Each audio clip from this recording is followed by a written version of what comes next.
በመጨረሻም የስልጣን ብቸኛ ምንጭ ሆነውና የማይቀየረው ጦርነት ታወጀ። አጼ ተክለ ጊዮርጊስ በነገሱ በ3ኛ ዓመታቸው ሐምሌ 5 ቀን 1864 ዓ.ም በአድዋ ልዩ ስሙ ማያሰብ በተባለው ስፍራ በሁለቱም የዙፋን ተቀናቃኝ ሰራዊቶች መካከል ጦርነት ተካሄደ። አስደናቂው ግጥምጥሞች ደግሞ ደጃዝማች ካሳ ወሳኙን የስልጣን ጦርነት ያካሄዱት ለልደት ቀናቸው የመሆኑ ነገር ነው። በተወለዱበት ቀን ሐምሌ 5 በተካሄደው ውጊያ ደጃዝማች ካሳ ድል አደረጉ። አጼው ከነጭፍሮቻቸው ተማረኩ። ይህንን ተከትሎ ደጃዝማች ካሳ ምርጫ አጼ ዮሐንስ አራተኛ ተብለው በጥንታዊቷ መናገሻ ከተማ በአክሱም ጥር 12 1865 ዓ.ም ዘውድ ጫኑ። የታሪኩ ሂደት ፍጹም ተመሳሳይና አንድ አይነት ነው። ሁሉም ሂደት ከተነሳበት ነጥብ ተጉዞ ተመልሶ ዙሪያ ጥምጥም በመስራት ወደ ተነሳበት ነጥብ ይገጥማል። የአጼ ዮሐንስ የስልጣን ዘመንም ካለፉት ዘመናት ለመማርና አዙሪቱን ለመስበር የሚያስችል አንድም እድል አልነበረውም። በመሆኑም የተረከበውን የታሪክ አሻራ ሳይለውጥ በዚያው መንጎድን መረጠ። የአጼ ዮሐንስ ዘመን የተለየ የሚያደርገው በጊዜው የነበረው ቀይ ባህርን የመቆጣጠር ፉክክር የእንግሊዝ፣ ፈረንሳይና ኢጣሊያ በአካባቢው ማንዣበብ እንዲሁ የአረብ ሀገራት ትንቅንቅ ነበር። ቅራኔያቸውን በድርድርና በሰላማዊ መንገድ ከመፍታትና ጦርነትን ከማስቀረት አማራጭ አንጻር ሲመዘን አጼ ዮሐንስ በዘመናቸው ከውጭ ወራሪ ኃይሎች ጋር ከመዋጋት ውጪ ሌላ አማራጭ አልነበራቸውም። ለዚህም ነው ራሳቸው በቀጥታና በጦር አዝማቾቻቸው ራስ አሉላ አማካይነት ከውጭ ወራሪ ኃይሎች ጋር ከ7 በላይ ጦርነቶችን ያካሂዱት። በዚህ መሰረት መጀመሪያ ህዳር 1867 ዓ.ም እንደገና ለሁለተኛ ጊዜ መጋቢት 1868 ዓ.ም በጉንደትና በጉራ እንዲሁም በሳሃጢ የአጼ ዮሐንስ ሰራዊት ከግብጽ ጦር ጋር ተዋግቶ አሸንፏል። የኢጣሊያ ወራሪ ኃይሎችን በዶጋሊና በተድአሊ ተዋግተው ድል አድርገዋል። እንዲሁም በተለያየ ጊዜ ድንበር እየጣሱ ወረራ ካካሄዱ ማህዲስቶች ጋር በኩፊት ተዋግቶ አሸንፏል። አጼ ዮሐንስም የአጼ ቴዎድሮስ አይነት ተመሳሳይ ዕጣ ፈንታ ስለገጠማቸው በሰላም ካረፉባቸው ጥቂት ዓመታት በስተቀር በንግስና የቆዩባቸው 17 ዓመታት በጦርነት የተሞሉ ናቸው። በመሆኑም እሳቸው የድንኳን ንጉስ ከመባል አላመለጡም። አጼ ዮሐንስ በዘመነ ንግስናቸው 3 የጦርነት ግንባሮች ናቸው የተፈታተኗቸው። አንደኛው ግንባር ከግብጾች ከማህዲስቶችና ከኢጣሊያኖች ጋር የባዕዳንን ወረራ ለመመከት የተዋጉበት ግንባር ነው። ሁለተኛው ግንባር የዘውዳቸው ተቀናቃኝ ባላንጣ ከሆኑት የሸዋ የጎጃምና ሌሎች መሳፍንቶች ጋር ያካሄዱት ግንባር ነው። ሶስተኛው ግንባር ደግሞ እንደነ ደጃዝማች ደበበ አርያና ደጃዝማች ስዩም ገብረ ኪዳን ከመሳሰሉት የቅርብ የሥጋ ዘመዶቻቸው የሚቃጣባቸውን ችግር ለመመከት ያደረጉትን ተጋድሎ ያጠቃልላል። እሳቸው በሶስቱም ግንባር ተጠምደው በመፋለም ላይ በነበሩበት ጊዜ በባህረ ነጋሽ የነበሩት ተቀናቃኝ መሳፍንቶችም ከንጉሱ ትእዛዝ ውጪ እርስ በርሳቸው የተዋጉበት ሁኔታ ተፈጥሯል። ለዚህም ጥሩ ማሳያ በደጃዝማች ኃይሉና በደጃዝማች ወልደ ሚካኤል መሃል የተካሄደውና ብዙ እልቂት ያስከተለው ጦርነት ነው። የሸዋው ንጉስ ምኒልክ ለአጼ ዮሐንስ መገበራቸውን አረጋግጠው በስራቸው መስተዳደርን መርጠው ቢቀጥሉም 2 ጊዜ መሐላቸውን በመጣሳቸው አጼ ዮሐንስ ወደ ሸዋ ለመዝመት ተገደዋል። ሆኖም ግን ችግሩ በሽምግልና በይቅርታና በእርቅ በመፈታቱ ውጊያው ሳይካሄድ ቀርቷል። በተመሳሳይ ሁኔታ ከወሎ ንጉስና የአጼ ዮሐንስ የክርስትና ልጅ ጭምር ከሆኑት ንጉስ ሚካኤል ጋር መልካም ግንኙነት ቢመሰርቱም የእስልምና ተከታይ ዜጎች ወደ ክርስትና እንዲቀየሩ በሁሉም ኮሪደሮች ያደረጉት ጥረት ሲያስወቅሳቸው ኖሯል። ከጎጃሙ ንጉስ ተክለ ሃይማኖት ጋር ተደጋጋሚ ስምምነት ተካሂዶ የቆየ ሲሆን በመጨረሻም በ1860 ዓ.ም ንጉስ ተክለ ሃይማኖት መሐላቸውን በማፍረሳቸው በጎጃም ጦርነትና ወረራ እንዲካሄድ ምክንያት ሆኗል። ንጉስ ተክለ ሃይማኖትን ለመውጋት ወደ ጎጃም የዘመተው የአጼ ዮሐንስ ሰራዊትም ከነጭፍራዎቻቸው መታራ በተባለ የተራራ ዋሻ የመሸጉትን ንጉስ ሊያገኟቸው አልቻሉም። በዚህ ሁኔታ የተበሳጨው የአጼ ዮሐንስ ሰራዊት ንዴቱን በሰላማዊያን አርሶ አደሮች ሕይወት ንብረትና የእምነት ተቋማት ላይ ተወጣው። በተመሳሳይ ሁኔታ ከጎጃሙ ዘመቻ በፊት በንጉስ ምኒልክና በንጉስ ተክለ ሃይማኖት ሰራዊቶች መሃል በእምባቦ በተካሄደው ጦርነት በወታደሮችና በሰላማውያን ሰዎች ላይ ጉዳት ደርሷል። ከጎጃሙ ዘመቻ በኋላ የተካሄደው ጦርነት ለአጼ ዮሐንስ ንግስናና ሕይወት ማብቂያ ምክንያት የሆነው የመተማ ጦርነት ነው። የደርቡሽ ሰራዊት በምዕራብ ኢትዮጵያ በመተማ በኩል ገብቶ እስከ ጎንደርና አካባቢው በመዝለቅ የብዙ ሰዎችን ሕይወት ቀጥፎ መንደሮችን ደምስሶ አብያተ ክርስቲያን አቃጥሎ ከፍተኛ ውድመት ማድረሱን የተረዱት አጼ ዮሐንስ ከጎጃም ወደ መተማ ዘመቱ። በወቅቱ ንጉስ ምኒልክ መሐላቸውን ጥሰው መክዳታቸውን ቢሰሙም በቅድሚያ መመከት ያለበት የውጭ ወራሪ ነው በሚለው እምነታቸው ነበር ወደ መተማ ያቀኑት። አጼ ዮሐንስ ወደ መተማ በዘመቱበት ጊዜ የመላው ትግራይ ትግርኝ መሳፍንቶች መኳንንቶችና ሰራዊት ንጉስ ሚካኤልና የወሎ ሰራዊት ዋክሹም ገብሩና ያገው ሰራዊት አብረዋቸው ተጉዟል። የጎጃሙ ንጉስ ተክለ ሃይማኖትና የሸዋው ንጉስ ምኒልክ ግን ከነ ሰራዊቶቻቸው በውጊያ አልተሳተፉም። በዚሁ መጋቢት 1 ቀን 1881 በተካሄደው ጦርነት የአጼ ዮሐንስ ሕይወት አልፏል። የ18 ዓመታት የንግስና ዘመናቸው በዚሁ ተፈጸመ። በጦርነት የተገኘው ንግስና በጦርነት አከተመ። ከጥንት ከጠዋቱ ሲወርድ ሲዋረድ እንደመጣ ሁሉ የመተማው ጦርነት ለሌሎች ቀጣይ ጦርነቶች አዋላጅ ሆኖ በታሪክ ተመዝግቦ አለፈ። ከአጼ ዮሐንስ ሕልፈት በኋላ በኢትዮጵያ የተተከለው ፖለቲካዊ ስርዓትና የተካሄዱት ለቁጥር የሚታክቱ ተከታታይ ጦርነቶች አሁን ለደረስንበት ዘመን የወሰኑ ሁነቶች ተደርገው ይወሰዳሉ።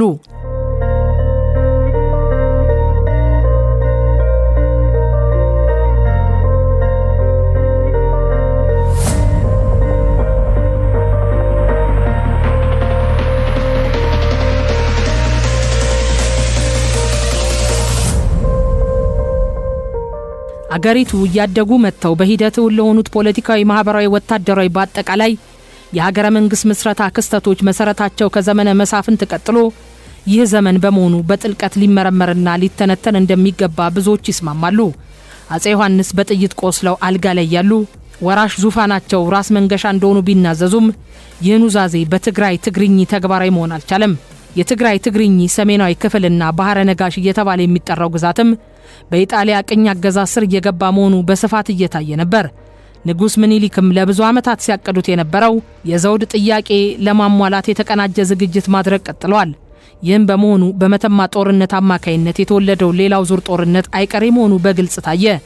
የአጼ ዮሐንስን ሞት ተከትለው በሀገሪቱ ገሃድ የሆኑት ሁኔታዎች በአራት አበይት ፈርጆች ተከፍለው የሚታዩ ናቸው።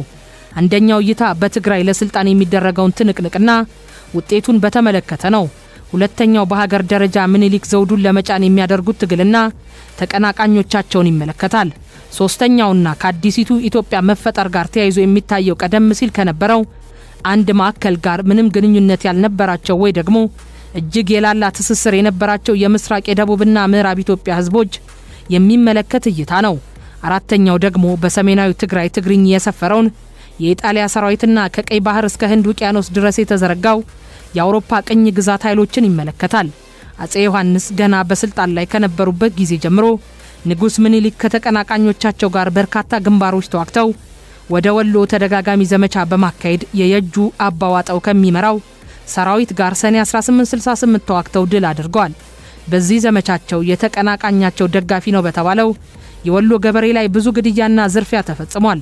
በሸዋ እሳቸውን ይገዳደር ከነበረው ካቶ በዛብህ ከሚመራው ሰራዊት ጋር ከነሐሴ 1857 ጀምሮ በተከታታይ ተዋግተዋል። በእነዚህ ውጊያዎች ብዙ ወታደሮችና ሰላማዊ ህዝብ ካለቀ በኋላ አቶ በዛብህ ተይዘው ተገድለዋል። በመቀጠልም በሸዋ ኦሮሞ ማለትም በሜታ፣ በጉለሌ፣ በሌሎች ግዛቶች ተከታታይ ዘመቻዎችን በማካሄድ ግዛታቸውን አስፋፉ። አሁን ድረስ ሞልተው ለተረፉትና ለተወሳሰቡት ችግሮች መነሻ ተደርገው ከሚወሰዱት የኋላ ታሪኮቻችን አንዱ ንጉስ ምኒልክ በአርሲ ከ1873 ዓ.ም ጀምሮ ያካሄዱት ዘመቻ ነው። ከ5 ያልገዛምና የተቃውሞ ጦርነት ዓመታት በኋላ መስከረም 1878 ዓ.ም በአርሲ አዙሉ በተካሄደው ውጊያ የደረሰው ሰብአዊና ቁሳዊ ውድመት እጅግ አሰቃቂ እንደነበር በታሪክ ተመዝግቧል። የአርሲ ኦሮሞዎች በሮባ ዳዲ መሪነት የሸዋን ተጽዕኖ በመቃወም ለ5 ዓመታት በሽምቅ ውጊያ ጠንክረው ሲዋጉ ቆይተው በመጨረሻ በራስ ዳርጌ ከሚመራው የንጉስ ምኒልክ ሰራዊት ጋር ተጋጥመው አፈገፈጉ። በዚህ ውጊያ በድምሩ 12000 ወታደሮች ማለቃቸው ተመዝግቧል። በሰላማዊ ህዝብ ማለትም በሴቶች፣ ህፃናት የተፈጸመው ጭፍጨፋና ያስከተለው ስቃይ ከትውልድ ወደ ትውልድ ተላልፏል።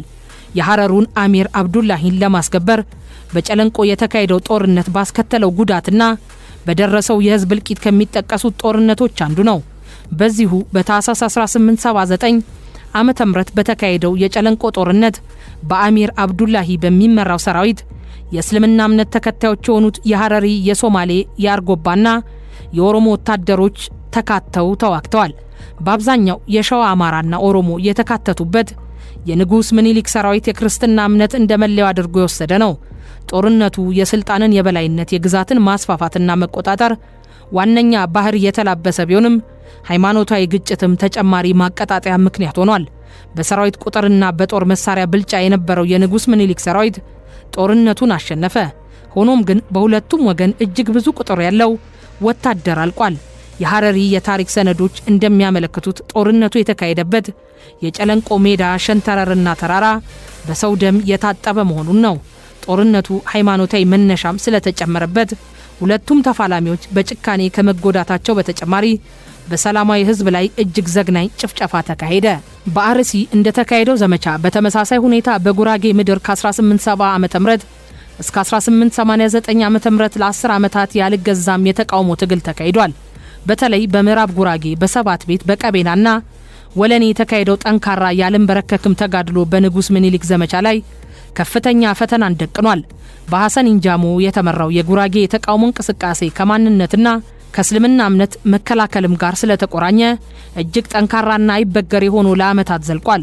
ሆኖም ግን ለ10 ዓመታት የቆየው ተጋድሎ በ1880 ዓ.ም በራስ ጎበና ዳጬ በተመራው የንጉስ ምኒልክ ሰራዊት ዘመቻ ከተመ።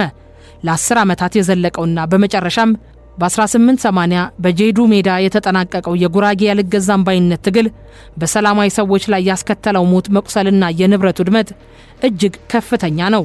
በንጉስ ምኒልክ የሚመራውን የሸዋ ሰራዊትን በመመከት ለረጅም ዓመታት ከተዋጉት የደቡብ ስርወ መንግስታት በምሳሌነቱ የሚጠቀሰው የወላይታ የተቃውሞ እንቅስቃሴ ነው። በወላይታው ንጉስ ጦና የተመራ ያልገብርም እንቅስቃሴ ብርቱ የህይወትና የንብረት መስዋዕትነት ከተከፈለበት በኋላ መቋጫውን ያገኘው ህዳር 1887 ዓ.ም በተካሄደው አሰቃቂ ውጊያ ነው። ንጉስ ምኒልክ ግዛት በማስፋፋትና በማስከበር ካካሄዷቸው ደቡብ ምዕራብና ምስራቅ ዘመቻዎች እጅግ የከፋውና ብዙ ደም የፈሰሰበት ከንጉስ ጦና ጋር የተደረገው ግጥሚያ ነው። ግምታዊ ዘገባዎች እንዳስቀመጡት 118,000 የወላይታ 90,000 ደግሞ የሸዋ ተዋጊዎች በውጊያው ሞተዋል። በወላይታው ዘመቻ ብቻ ሳይሆን በአርሲ፣ በጉራጌ፣ በሐረር፣ በጨለንቆ በተካሄዱት ዘመቻዎች የሴቶች መደፈር፣ የወንዶች ብልት መሰለብ፣ የጅምላ ግድያ፣ የመንደሮች መቃጠልና መሰል አሰቃቂ ተግባሮች በህዝብ ላይ ተፈጽሟል። ምኒልክ በደቡብ ምዕራብና በምስራቅ ያካሄዱት ዘመቻ በወሳኝ መልኩ የተጠናቀቀው ከከፋ ስርወ መንግስት ጋር ባካሄዱት ጦርነት ነው። የከፋ ስርወ መንግስት እንደ ሌሎች ማለትም የሸዋ፣ ኦሮሞ፣ አርሲ፣ ሐረር፣ ጉራጌ፣ ወላይታ የራሱ ስርዓትና ግዛት መስርቶ ለዘመናት በነጻነት ሲተዳደር የነበረ ስርዓት ነው። በአካባቢው የሚገኙ ጥቅጥቅ ደኖችና የጎጀብ ወንዝ መከታውን አድርጎ ተቀናቃኞቻቸውን ሲከላከል የቆየው የከፋ መንግስት የንጉስ ምኒልክን የመስፋፋት ዘመቻን ከ1887 ጀምሮ ሲመክት ቆይቷል። ከሁለት ዓመታት በኋላ በ1889 ዓ.ም እጅ ለመስጠት ተገደደ። የከፋውን ስርወ መንግስት ለማንበርከክ የተላከው የምኒልክ ሰራዊት በደጃዝማች ተሰማ ናደው፣ ራስ ወልደ ጊዮርጊስና በደጃዝማች ደምሰው ነሲቡ የተመራና በሶስት ግንባሮች የተቀናጀ ነበር። በውጊያው የከፋው ንጉስ ታቶ ጋኪ ሽሮኮ ከተማረኩ በኋላ የከፋ ስርወ መንግስት ፈርሶ ራስ ወልደ ጊዮርጊስ በገዢነት ተሹሟል። በንጉስ ምኒልክ በኋላም አጼ ምኒልክ የተመራው የደቡብ ምዕራብና ምስራቅ ግዛቶችን የማስፋፋት ዘመቻ ባለፉት ሌሎች ነገስታት ከተካሄዱት ዘመቻዎች የተለዩ 3 ተግባራትን አከናውኗል። አንደኛው ተግባር የነበሩት ስርወ መንግስታት ፈርሰው በንጉሱ አገዛዝ ሲተኩ ተሿሚዎቹ የአካባቢው ባላባቶች ሳይሆኑ የሸዋ ባላባቶች እንዲሆኑ መደረጋቸው ነው። በዚህ መሰረት የሐረሩ አሚር አብዱላሂ ተወግደው በምትካቸው ራስ መኮንን ወልደ ሚካኤል ተሾሙ። የአርሲ ባላባቶች ተሽረው በራስ ናደው ሳለ ስላሴ ተተክተዋል። በመጨረሻም በከፋው ንጉስ ጋኪ ሽሮኮ ምትክ ራስ ወልደ ጊዮርጊስ የከፋ ገዢ ሆነው ተሰየሙ። ሁለተኛውና የተለየው ተግባር በብረትና በእሳት ተቀጥቅጠው እንዲገብሩ የተደረጉት ህዝቦች ከርስታቸው የመነቀላቸው ጉዳይ ነው። የሸዋ፣ የሐረር፣ የአርሲ፣ የጉራጌ ምድር፣ የአርሲ፣ የወላይታና የከፋ ለምና ሰፋፊ መሬቶች ጦርነቱን ባሸነፉት የጦር መሪዎችና ወታደሮች ቁጥጥር ስር እንዲሆኑ ተደረገ። ባለርስቶቹ ህዝቦች የገዢዎቻቸው አገልጋዮችና ጢሰኞች እንዲሆኑ ተገደዱ።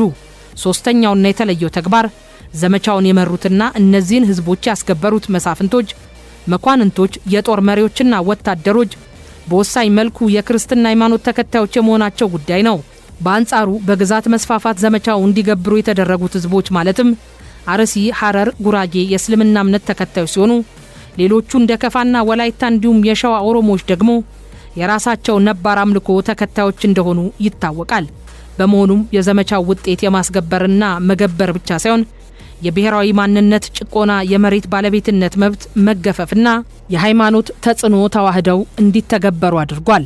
ይህም ክስተት ነው ለዘመናት ሳይፈቱ የተንከባለሉ ከጊዜ ጊዜ አብረው እየተሸጋገሩ ለተሸከምናቸው በርካታ ችግሮች መንስኤ ነው ተብሎ የሚታመነው።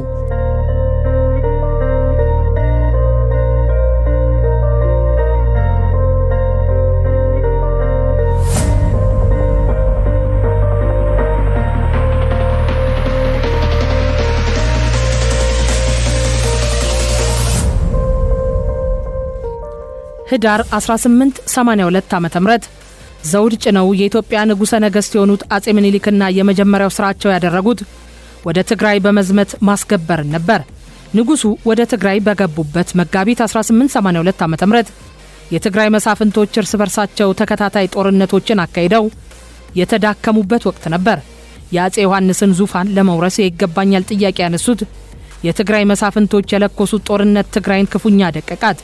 የአጼ ዮሐንስ ያጎት ልጅ የሆኑት ደጃዝማች ደበበ አራያ የእህታቸው ልጅ የሆኑትና እሳቸውን ክደው ከንጉስ ምኒልክ ጋር የነበሩት ደጃዝማች ስዩም ገብረ ኪዳን እንዲሁም ኑዛዜ ተቀባዩ ራስ መንገሻ ዮሐንስ 3 ግንባር ከፍተው የትግራይን ሰራዊት በ3 ጎራ ከፋፍለው ለወራት ተዋግተዋል። በወቅቱ ደጃዝማች ገብረ ኪዳን ስዩም ብቻ በትግራይ ትግርኝ 25 ውጊያዎችን አካሂደዋል። አጼ ምኒልክ ትግራይ ሲገቡ የጠበቃቸው በመተማ ጦርነት የተመናመነውና ባላንጣዎቹ መሳፍንቶች በከፈቱት ጦርነት የተጎዳ ሰራዊትና ህዝብ ነው። ሰራዊት የራያ አዘቦና እንደርታ ገበሬዎችን እህልና ከብት እየዘረፈ በመንገድ ያገኘውን እየገደለ መቀሌ ሲገባ ራስ መንገሻ ዮሐንስና ራስ አሉላ አንገብርም ብለው በተንቤን ተራሮች መሸጉ። በዚህ ተግባር የተቆጡት ምኒልክና ሰራዊታቸው የትግራይ ገበሬዎችን ሀብት ንብረትና እህል አሟጠው ዘረፉ። እህሉን ለፈረሶቻቸው ቀለብ አደረጉት። የተረፈውን ከአፈር ጋር አደባለቁት፣ አቃጠሉት። የቤት መሰረት እየፈነቀሉ የተቀበረ ማርትሬዛ በመፈለግ ተጠመዱ። በሴቶች ላይ ጾታዊ አመጽ ፈጸሙ። የወንዶችን ብልት ሰለቡ። ደብተራ ፍስሐ ጊዮርጊስ አብየዝጊ በመጻፋቸው እንደጠቀሱት የክርስትና እምነት አጥባቂ የሆኑትና ከምኒልክ ሰራዊት ጋር አብረው የዘመቱት የጎንደር ተዋጊዎች ከልባቸው አዝነው እስኪ ዘገንናቸው ድረስ እጅግ የሚሰቀጥጡ ተግባራት ተፈጸሙ። ተንቤን ላይ ሆነው ይህንን ግፍ የሰሙት ራስ መንገሻ ዮሐንስ ህዝብ ካለቀ ማንን አስተዳድራለሁ በማለት እርቅ ለመፈጸም ተስማምተው መቀሌ ገቡ። ከዚህ በኋላ ነበር የትግራይ ዋና ዋና መሳፍንቶች የሆኑት ራስ መንገሻ ዮሐንስ፣ ራስ አሉላ፣ ራስ ስብሃትና ራስ አጎስ ወደ ሸዋ ተጠርተው የተሸናፊነት ውል እንዲፈርሙ የተደረጉት። ይህ የተሸናፊነት ውል በትግራይ ግዛት ስር በራስ አጎስ ሲተዳደር የቆየው የወልቃይትና ጸለምት ግዛት በእቴጌ ጣይቱ ይዞታ ስር እንዲሆን ኑብረ እድ በሚል ስያሜ ሲሰጥ የቆየው የቅድስት አክሱም አስተዳዳሪነት ሹመት በአጼ ምኒልክ እንዲሰጥ፣ ከትግራይ የሚሰበሰበው ግብር በቀጥታ ወደ የንጉሱ ግምጃ ቤት ገቢ እንዲደረግ፣ በእንደርታ የነበረው የልዕልት ዘውዲቱ ወይም የራስ አርያ ስላሴ ዮሐንስ እጮኛ የነበሩት የጉልት መብት እንዲታደስ የሚሉ አንቀጾችን ያጠቃለለ ነው። ከዚህ የእጅ መስጠት ፊርማ በኋላም ቢሆን ትግራይ የተመኘችውን ሰላም ማግኘት አልቻለችም። የአጼ ምኒልክ ሰራዊት ለሁለተኛ ጊዜ ወደ ትግራይ በመዝመት እንዳልነበረች አድርጓታል። ፊርማውን የፈረሙት ራስ መንገሻ ዮሐንስም ወደ ሸዋ ተወስደው ደብዛቸው እንዲጠፋ ተደረገ። በትግራይ የቀሩት መሳፍንቶች ራስ አሉላና ራስ አጎስ ውጊያ ከፍተው ሲፋተጉ ሁለቱም ሕይወታቸውን አጡ። ራስ ስብሃትና ደጃዝማች ገብረ ስላሴ ጎራ ለይተው ሲዋጉ ራስ ስብሃትና ሌሎች የጦር አዛዦቻቸው በውጊያው ሞቱ። ደጃዝማች ስዩም መንገሻና ደጃዝማች ገብረ ስላሴ ጦርነት ከፍተው የብዙ ሺህ ወታደሮችና ሰላማዊ ሰዎች ሕይወት አለፈ። በመጨረሻም በአጼ ምኒልክ የንግስና ዘመን ትልቁ ስኬት ሆኖ የተመዘገበው ታላቁ የአድዋ ጦርነት ተካሄደ። የአድዋ ጦርነት መንስኤ ንጉሱ በ1882 ዓ.ም የውጫሌ ውል መሆኑ ይታወቃል። ምንም እንኳ የጦርነት ጥሩ ነገር ባይኖረውም አገር በባዕድ ሲወረርና የቅኝ ግዛት ቀንበር ውስጥ የሚያስገባ ዘመቻ ሲካሄድ ያንን ለመቀልበስና የአገር ዳር ድንበር ለማስከበር የሚደረግ ጦርነት ፍትሃዊ በመሆኑ በክብር መዝገብ የሚሰፍር ታሪክ ነው። የአድዋ ጦርነት ልዩ የሚያደርገው ደግሞ ያ በብሔሩ ምክንያት የተናቀውና የተጨቆነው በሃይማኖቱ ምክንያት የተገለለው ከመሬቱ ከርስቱ ተነቅሎ ጭሰኛ የሆነው በገዛ አገሩ ሰራዊት የተሰለበው የተጨፈጨፈው እህሉ ንብረቱ የተዘረፈው ቀየው የተቃጠለው እንደ ሁለተኛ ዜጋ በባርነት እንዲኖር የተገደደው ህዝብ ሁሉንም ግፎች ለአገር ህልውና ሲል እርግፍ አድርጎ በመተው በአንድነት መዝመቱ ነው። እነሆ በዳግማዊ ምኒልክ ንጉሠ ነገሥት ዘኢትዮጵያ የተመራው የኢትዮጵያ ሰራዊት የካቲት 23 1888 ዓ.ም በአድዋ ባደረገው ጦርነት የኢጣሊያን ቅኝ ግዛት ሰራዊትን አሸንፎ በመላው ዓለም ዝናው የናኘ ድል አስመዘገበ። ከአድዋ ድል በኋላ አጼ ምኒልክ በተነጻጻሪ ሰላማዊ የሚባሉ ጥቂት ዓመታት ቢያሳልፉም ዘመኑ ከጦርነት የጸዳ ነበር ማለት ግን አይቻልም። በዘመነ ንግስናቸው መጨረሻ ዓመታት ከትግራዩ መስፍን ከደጃዝማች አብርሃ አራያ ጋር በኮረም ሐሸንጌ ሐይቅ አጠገብ ከጎንደሩ ደጃዝማች አያሌው ብሩ በጎንደር አካባቢ የተካሄዱት ውጊያዎች በምሳሌነት ይጠቀሳሉ። ሆኖም ቀረ አጼ ምኒልክ ታኅሳስ 3 ቀን 1906 ዓ.ም በህመም ምክንያት ሕይወታቸው አለፈ። ከእርሳቸው በፊት እንደነበሩት እንደ አብዛኞቹ ነገስታት በጦርነት ወይም በሰው እጅ ሳይሆን በህመም አረፉ። ንጉሱ በህመም ምክንያት ለዓመታት ተሰቃይተው ቢሞቱም የእሳቸው ሞት ጦርነትን መውለዱ አልቀረም። ግልጽ በሆነ ኑዛዜና አዋጅ የዙፋናቸው ወራሽ የልጅ ልጃቸው ኢያሱ መሆናቸውን ቢያሳውቁም ዘውዳቸውን ለመውረስ በሸዋ መሳፍንቶችና የልጅ ኢያሱ አባት አገር በሆነው የወሎ መሳፍንቶች መካከል ትንቅንቅ ተጧጧፈ። በዚህ ትንቅንቅ ውስጥ ሶስተኛ ግንባር መስርተው የዘውዱ ተፋላሚ የሆኑት ደግሞ እቴጌ ጣይቱና ወንድሞቻቸው ሆነው ተገኙ። ምን ነው ቢባል ስልጣን ነዋ። ስልጣን ደግሞ ያለ ጦርነት የማይገኝበት ልማድና ስርዓት ተጋምደው ስር ሰደው ተቆላልፈው የሰለጠኑበት ሀገር ውስጥ ነው የተፈጠር ነው። የውስጥ ለውስጥና የአደባባይ ፍልሚያው እየተፋፋመ ሄዶ ጠርዝ ላይ በደረሰበት ሰዓት እቴጌ ጣይቱ ተሸንፈው በእንጦጦ ግዛት በሚመስል መልኩ እንዲቀመጡ ተደረገ። ቀጣዩ ፍትጊያ በሸዋና በወሎ መሳፍንቶች ተጠናክሮ ቀጠለ። የሸዋ መሳፍንቶች ሴራ ድል በማድረጉ መስከረም 1908 ዓ.ም ልጅ ኢያሱ ከስልጣን ወርደው በንግስና ዘውዲቱ ሲተኩ ራስ ተፈሪ መኮንን አልጋ ወራሽ እንዲሆኑ ተወሰነ። ልጅ ኢያሱ ይህንን ውሳኔ በመቃወም በወቅቱ ከነበሩበት ሐረር ሰራዊት አስከትለው እስከ ሚኤሶ ዘምቷል። ሆኖም በልጅ ኢያሱ ከተሞከረው ጦርነት ይልቅ በአባታቸው በንጉስ ሚካኤል የተደራጀው የተቃውሞ ኃይል ያየለ ነበርና በጥቅምት 1908 ዓ.ም በሰገሌ ጦርነት ተካሄደ። በንጉስ ምኒልክ የሚመራው ወደ 80 ሺህ የሚጠጋው ሰራዊት ለሸዋ መሳፍንቶች ታማኝ ከሆነው ሰራዊት ጋር ተጋጥሞ ተሸነፈ። ይህ የሰገሌ ጦርነት እየተባለ የሚታወቀው ግጥሚያ ለአጼ ኃይለ ሥላሴ ዘውድ መድፋት መሰረቱን የጣለ ክንውን እንደሆነ በታሪክ ይጠቀሳል። ራስ ተፈሪ መኮንን ቀዳማዊ አጼ ኃይለ ሥላሴ ተብለው ጥቅምት 23 1923 ዓ.ም ዘውድ ከጫኑ ከ5 ዓመታት በኋላ ነበር ሁለተኛው የኢጣሊያ ወረራ የተፈጸመው። የኢጣሊያ ወራሪ ሰራዊት በቅኝ ግዛትነት ከያዘው የባህረ ነጋሽ ወይም ደቡብ ትግራይ ትግርኝ ግዛት አቅጣጫ የከፈተው ወረራ በትግራይ ለ8 ወራት ያልተቃውሞ ገጥሞታል። ወትሮንም በታሪኩ የጦር አውድማ የሆነው ትግራይ ሁሉንም የውጭ ወራሪዎች ሲያስተናግድ እንደነበረው ሁሉ ሁለተኛውንም የኢጣሊያ ወረራ ለመሸከም ተገደደ። በራስ ስዩም መንገሻና ራስ ካሳ የተመራው ሰራዊት ወሳኙን ውጊያ ያካሄደው በተንቤን ወርሰገ በተባለ ስፍራ ነው።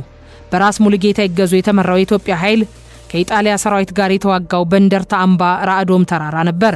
በራስ ምሩ ኃይለ ሥላሴ ከተመራው የኢትዮጵያ ሰራዊትም ውጊያውን በሽሬ እንዳባጉናና በሌሎች አካባቢዎች አካሂዷል። በመጨረሻ በአጼ ኃይለ ሥላሴ የተመራው ዋናው የኢትዮጵያ ሰራዊት ውጊያውን ያደረገው በራያ ዘቦ በአምባላጌ ተራራና በማይጨው ከተማ አካባቢ መሆኑ ይታወቃል።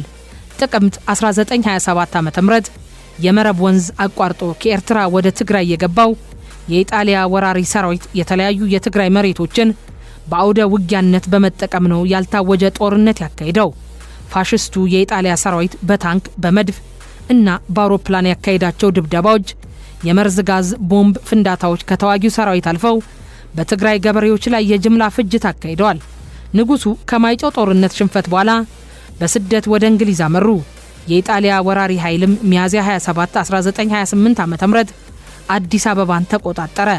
ያልተቋረጠው ነገር የኢትዮጵያ አርበኞች በመላው አገሪቱ ተሰማርተው የደፈጣ ውጊያ መቀጠላቸው ነው።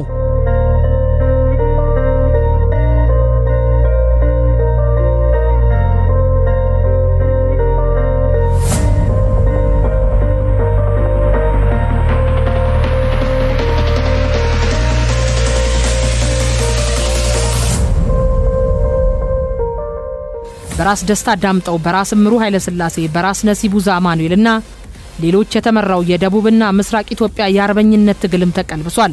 እንደዚህም ሆኖ ግን የኢትዮጵያ ገበሬዎች በየአካባቢያቸው መሳፍንቶች፣ መኳንንቶችና የጎበዝ አለቆች እየተመሩ ለ5 ዓመታት ያህል ያልተቋረጠ የአርበኝነት ተጋድሎ አካሂደዋል። የኢጣሊያ መንግስት አባል የሆነበት አክሲስ ኃይል በሁለተኛው የዓለም ጦርነት በመሸነፉ የኢትዮጵያ አርበኞች በእንግሊዝ መንግስት ወታደሮች ድጋፍ ወረራው እንዲያበቃ አድርገዋል። በእንግሊዝ መንግስት ጀነራሎችና ወታደሮች ታጅበው ሚያዝያ 27 1933 ዓ.ም አዲስ አበባ የገቡት አጼ ኃይለ ሥላሴ ለቀጣይ ጦርነቶች ምክንያት ከሆኑት ውስብስብ ችግሮች ጋር መጋፈጥ ነበረባቸው። የኤርትራ ጉዳይ፣ የብሔርና የማንነት እኩልነት ጥያቄዎች፣ የመሬት ባለቤትነትና ተጠቃሚነት መብት፣ የሃይማኖት እኩልነት ጥያቄ፣ የአርበኞችና የባንዳዎች ፍጥጫ፣ የኢኮኖሚ ቀውስ፣ የሰላምና መረጋጋት ሁኔታ፣ በገበሬዎች ጫንቃ ላይ የተጫኑት ስመ ብዙ ግብሮች፣ ድርቅ፣ ረሃብና በሽታ በአጼው ፊት የተደቀኑ መልስ የሚሹና አንገብጋቢ ጥያቄዎች ሆነው ቀረቡ። የመጀመሪያው ፈተና የባዕድ ወራሪ የከፈተውን ጦርነት ለመመከት እስከ መጨረሻው ተፋልመው እንደ ቀደምቶቹ ሕይወታቸውን በጦር ሜዳ መስጠት ሲገባቸው ሸሽተው ወደ እንግሊዝ የመሄዳቸው ጉዳይ በአርበኞች ተቀባይነት ማጣቱ ነው። ይባስ ብለው ህዝቡ የኢጣሊያ ወራሪ ካስከተለው መከራና ገና ሳያገግም አዲስ የግብር ስርዓት በትግራይ ህዝብ ላይ ጫኑ። ገበሬው በአይነት ይከፍለው የነበረው ግብር በገንዘብ እንዲሆን ተበየነበት። አዝርዕቱ ገና በማሳ ላይ ያለ ወደ ጎተራ ሳይገባ እየተገመተ የግብር ዕዳ በብር ተጣለበት። ይህንንና የንጉሱን ሽሽት በመቃወም መጀመሪያ በራያ ቆቦ፣ ቀጥሎ በራያ ዘቦ፣ በወጀራት፣ በእንደርታ የገበሬዎች አመፅ ተቀጣጠለ። ቀዳማዊ ወያነ በሚል የሚታወቀው የገበሬዎች አመፅ በ1935 እስከ 1936 ዓ.ም ተቀስቅሶ መላው ትግራይ በህዝብ እምቢታ ተናወጸ። በዘመኑ ንጽጽር ሲታይ የተሻለ አመራርና አደረጃጀት በነበረው የትግራይ ገበሬዎች አመፅ ምክንያት የአጼ ኃይለ ሥላሴ የጸጥታ ኃይሎችና የትግራይ መሳፍንት የሆኑት እንደራሴዎቻቸው ተሸንፈው ከትግራይ ተጠራርገው ወጡ። ይህ የትግራይ ገበሬዎች ያንጨቆንም ማንገዛም አመፅ ለሌሎች የኢትዮጵያ ገበሬዎች ማነቃቂያ ደውል ሆኖ አገለገለ። በ1955 ዓ.ም ተቀስቅሶ እስከ 1961 ዓ.ም ሳይቋረጥ የተቀጣጠለው የባሌ ኦሮሞዎች ጸረ ጭቆናና አድሎ እንቅስቃሴ ለዚህ መነቃቃት አንዱ ጥሩ ማሳያ ነው። በ1952 ዓ.ም የተቀሰቀሰው የጌዲዮና የባሌ ገበሬዎች አመፅ የብሔር እኩልነት ጥያቄና የመሬት ባለቤትነት መብት አጣምሮ ያዘ ነው። ከ1960 እስከ 1961 ዓ.ም የተካሄደው የጎጃም ገበሬዎች አመፅ በስርዓቱ የደረሰባቸውን ጭቆናና አድሎ በመቃወም የተደረገ ነው። በተመሳሳይ ሁኔታ በወሎና ጎንደር ፍትሐዊ የምርት ተጠቃሚነትና ከእርሻ ያለመፈናቀል ጥያቄዎችን በማንሳት ገበሬዎች አመፅ አካሂደዋል። ለዘመናት ከትውልድ ወደ ትውልድ እንደ ዕዳ ሲሸጋገር የቆየው የቀይ ባህርና የወደብ ባለቤትነት ጥያቄ ጋር የተያዘው የኤርትራ ጉዳይ በትጥቅ ትግል የታጀበ ተቃውሞ ካስነሳ ዓመታት ተቆጥሯል። ከሶማሌ ህዝብ የመብት ጥያቄዎች ጋር ተጣምሮ የተቀሰቀሰው የኦጋዴን ጉዳይም ሌላው የስርዓቱ ራስ ምታት ሆኖ ቀጥሏል።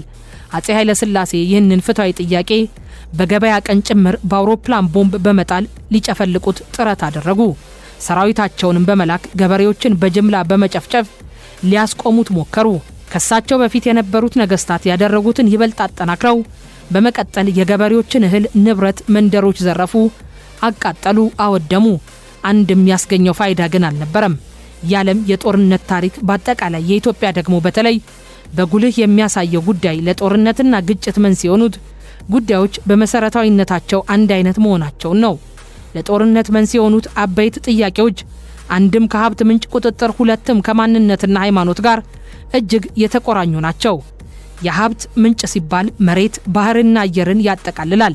ከነዚህ ሶስት ተፈጥሯዊ መሰረቶች የሚገኘው ሀብት ማን ይቆጣጠረው ነው? በዚህ አሁን ኢትዮጵያ ለምትገኝበት የምስራቅ አፍሪካ የቀይ ባህር፣ የህንድ ውቅያኖስና የድንበር ተሻጋሪ ወንዞች ባለቤትነት ተጠቃሚነትና የስልጣን ጥያቄ ከ3500 ዓመታት በላይ የተካሄደውና የቀጠለው ጦርነት መሰረታዊ ምክንያት በጊዜ ሂደት እንደየዘመኑ የብሔራዊ ማንነት እኩልነት ጥያቄ፣ የሃይማኖት መስፋፋትና ነጻነት መብት ጥያቄ እየተደመሩና እያደጉ የመጡ ለጦርነት ምክንያት የሆኑ ጉዳዮች ናቸው።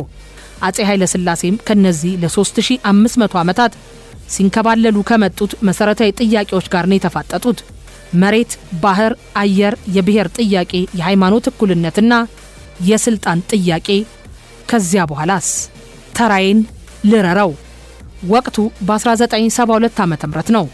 የጎጃሟ ተወላጅ የሆኑት የወይዘሮ ተዋበች ልጅ ሆነው ሻለቃ ግዛቸው ነጋልኝ የደርግ መኮንን ወይም ወታደር ሆኖ ወደ ሰሜኑ የሀገራችን ክፍል ይዘምታል። ከዘመተ በኋላም በውጊያ ውሎ ህይወቱን ያጣል። የሻለቃ ግዛቸው መሞትን ተከትሎ ታዲያ ቤተሰብ ለእናቱ ለወይዘሮ ተዋበች መርዶ ይነግሯቸዋል። ወይዘሮ ተዋበችም በድንጋጤ ልጄ ሞተ? በቃ ሞተ ነው የምትሉኝ? ይሙት፣ በቃ ይሙት። እሱስ እንደሆነ ሰው ሊገድል አይደለም ሄደው? እሱ ልጆቻቸውን የገደለባቸው እናቶችስ እያረሩ አይደለም? ብለው እሪ እያሉ ደረታቸውን እየመቱ ተራዬን ልረረው እያሉ እንዳለቀሱና ለሳቸውም ብቸኛ ልጃቸው እንደነበረ በአጋጣሚ በቦታው ከነበሩትና ታሪኩን ከሚያውቁ ሰዎች አንዱ የሆነው አቶ ግርማይ ተክለሃይማኖት የሚባል ያክስቴ ልጅ አጫውቶኛል። ታዲያ ብቸኛው ልጇን ያጣችው የጎጃሟ ወይዘሮ ተዋበች በቋንቋ የሐዘኗን ምሬት እንደገለጸች ሁሉ በየጊዜው ልጆቻቸውን የሚያጡት የትግራይ፣ የኦሮሞ፣ የአፋር፣ የደቡብ፣ የሶማሌ፣ የቤኒሻንጉል፣ የጋምቤላና ወዘተ እናቶችም በተመሳሳይ ህይወታቸው ተራዬን ልረረው እያሉ እድሜያቸውን መጨረስ እንዳልሆነ ምን ማረጋገጫ አለን? ካልተወሻሸንና ካልተደባበቅን በስተቀር እውነተኛው ታሪካችን ይህ አይደለም ትላላችሁ? የኢትዮጵያ እናቶች ከትውልድ ወደ ትውልድ የሚወዷቸውን ልጆቻቸውን እየተነጠቁ በየተራ እያረሩ ከሚጨርሱት ህይወት ውጭ ሌላ ምን የሚባል ህይወት አላቸው? አይሰቀጥጥም?